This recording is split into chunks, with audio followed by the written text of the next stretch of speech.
In a liquidity crisis, everything goes to a correlation of 1. R squared goes to 1. And anything and everything gets sold. You saw a little bit of that last week, where Bitcoin's down, the stocks are down, gold's down, platinum's down, silver's getting crushed. Everything is going down at once.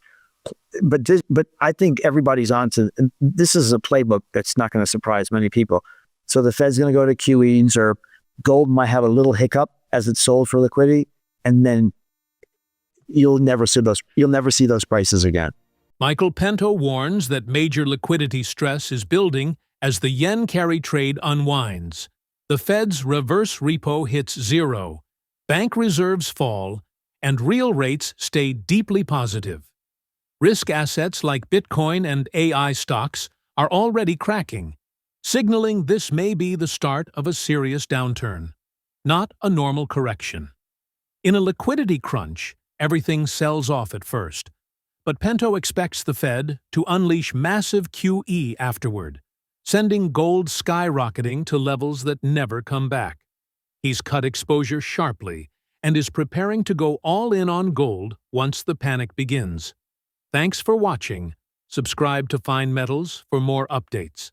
If you have a liquidity crisis or a recession, you're going to have a big problem in the stock market, because you're starting from a point where it's 220% of GDP, which is total market cap of equities. So the valuations are, the fact that we're in a bubble is indisputable. It's not my opinion. It's an absolute fact. It's an absolute fact. I mean, if you look at every single metric that you want to look at, price to sales, Shiller PE, trailing PE ratio, 10-year PE ratio, total market cap of equities to GDP. I mentioned price to sales, risk premiums being negative.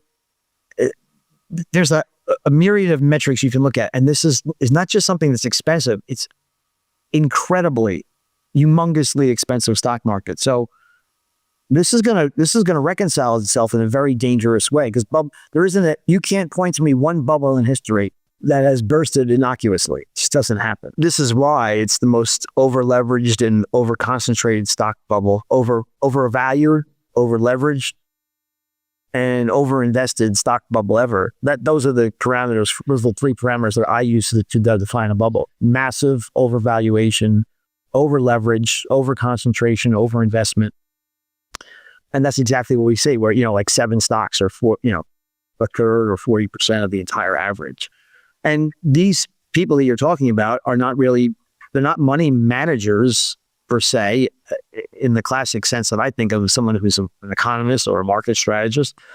They're just salespeople who just will take your age and your risk tolerance, have a myriad of models, and plug you into one that you like. But they'll tell you, if you ask them straightforward, they'll say, you cannot time the market. I cannot time the market. And therefore, you have to always be invested. The yen carry trade is under a lot of pressure.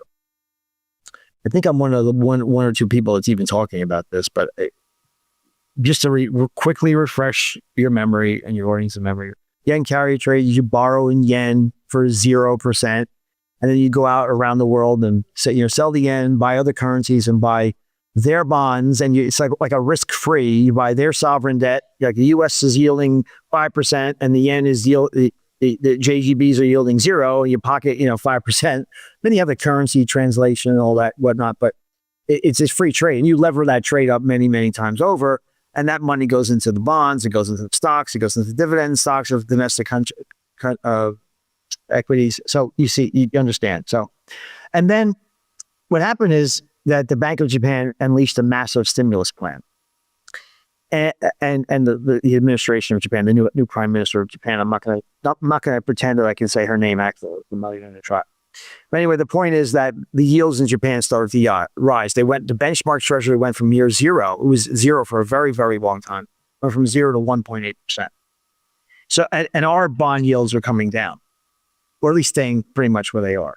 So, not the short end, on the long end. So you're having a compression in that trade. So that's pressure on the yen carry trade, and that less liquidity in the market. Then you look at the reverse repo facility, which was once $2.5 trillion. It's now effectively 0. That's the excess liquidity. Think of that excess reserves the banks don't need. They park it at the Fed. That's all been taken out of the Fed, was laying fallow at the Fed, that credit, and went into the bond market. And that, it was like a QE, but that's over now. That's done. Then I look at bank reserves, the actual bank reserves in the system. That is down $1.2 trillion from where it was in 2021. I look at the real Fed funds rate, which for the last 2.5 years has been in positive territory. And just going back to the last couple of recessions, whenever you see a positive, and please don't write me letters. I mean, I understand they lie about inflation, but at least it's keeping the metric consistent. If you subtract the real Fed funds rate from inflation, you're at a positive level. And that's and just using their bogus methodology going back decades of how they measure inflation. And the Fed funds rate is obviously just, you can't lie about that. It's what it is what it is. Well, I did take down some risk in the portfolio very recently. Over the past 2 weeks, I've reduced risk. So just to refresh you and your audience's memory, I was bearish at the start of this year, primarily because valuations were not only off the charts, but they were the market as a whole was entering a period of time where I would see growth slow. And that was primarily because of the border closures. So you'd have half of the input to GDP was going away. So I was bearish, not overly bearish, but it was negative, net negative on the market at the start of the year. And that was borne out, after April 2nd, and then I turned bullish in May. So I've been bullish in the market from May until 2 weeks ago. I'm getting there. I have to give you a little bit of a rope here. Let me just tell you what. So beyond the obvious, where we see high beta sections of the market crash. So you think about, the AI trade, Bitcoin, some of the more speculative metals that saw a lot of flows in, they've all corrected sharply. In fact, I think Bitcoin is down 30% now from its high, and down about 7% on the year. So if it was just that Bitcoin was crashing and couldn't catch a bid, and AI stocks were falling, I would say, well, maybe this is just a healthy correction that should be bought. But then when you marry that with the four things I just mentioned, and its effect on liquidity, and you say, wait, this could be systemic. This is something that I have to protect my clients from, just in case it turns out to be what I think is coming anyway, eventually. Now, well, because it doesn't, because it doesn't affect liquidity. So everybody who sells something, you got to buy on the, it's a buy and a sell and it's matched. So it's not, if the reverse repo facility is drained, that's fallow money. That's like a QE program. The yen carry trade, it's new money printed by the Bank of Japan. Bank reserves. The only way you can lower bank reserves, there's only two ways that I know that bank reserves can get drained, is by quantitative tightening when the Fed does it, or if there's a demand for cash. People go to the bank and say, I need cash out. Well, that drains reserves from the banking system. Not a run on the bank, but bank runs drain reserves.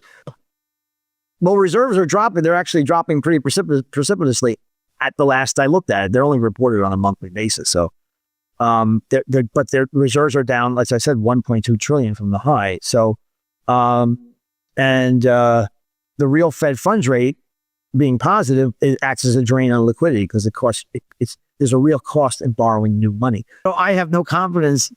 I think the laws of economics and markets and gravity are the same in China and Japan as they are in the United States. This reminds me of the massive bubble that Japan had in 1989. It took them 35 years to recover. And they're a disaster over there. It's absolute disaster. They're actually, insolvent nations trying to shove more credit down the throats of the bond market and of the investing public. And I think the Japanese central banks have to buy all that too. And then you have inflation in Japan, which is already at 3%. So as I mentioned, the 10-year note is 1.8. If inflation's 3 and it's going higher, your 10-year note should be at 3 at a minimum. That would wipe out the yen carry trade completely, especially when you factor in currency hedging. So watch out. I hope people don't come away from this conversation and say, again, Michael Pento has predicted the end of the world. I'm saying that there's an incipient liquidity issue. It could be secular, protracted in nature. I'm getting more defensive now. That's all I said.